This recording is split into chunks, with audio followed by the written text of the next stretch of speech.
Hi folks, I'm Jared Bentley. You're watching the Johnson City Press Week in Review right here on JohnsonCityPress.com.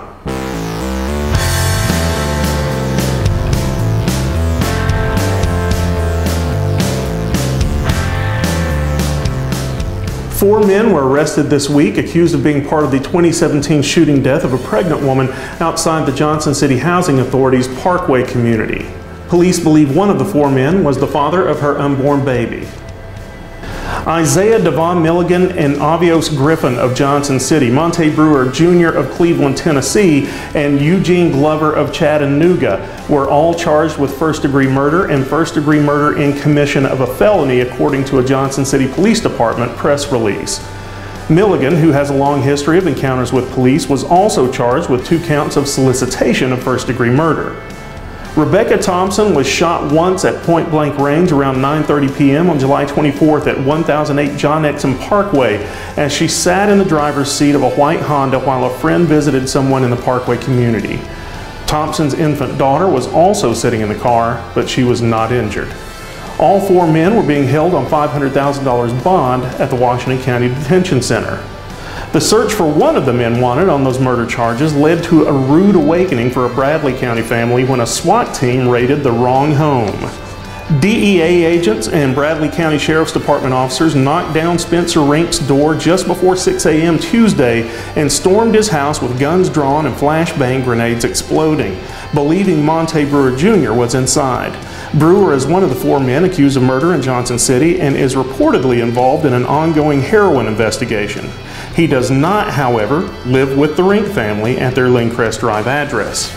Rink said the officers detonated several stun grenades in his home, including outside his son's open door, burning carpets and clothes. His door and frame were demolished, the ceiling was damaged, and the family was traumatized as officers pulled the family out of the house, cuffed Rink, and held him to the ground while he protested. Rink's wife, Alyssa, said their son required an emergency room visit after the grenades went off outside his room. Once officers realized the case of mistaken identity, they left as suddenly as they entered and proceeded to raid a neighbor's house where Brewer was taken into custody. DEA and TBI officials have released statements apologizing for the mix-up, promising to investigate the matter to ensure such mistakes never happen again. A news release from the Bradley County Sheriff's Office did not mention the error.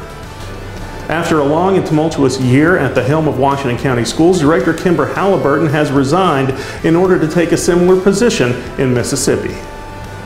Halliburton, who had been in her position for 2 years, has had to deal with a myriad of issues this year and has had several disagreements with a divided school board along the way. The problems with the new Boones Creek Elementary School, Jonesboro's building issues, and the ongoing complications of Gerald Sensabaugh's tenure are just a few highlights from her time in Washington County, and several on the board shared the sentiment that her departure may be best for everybody.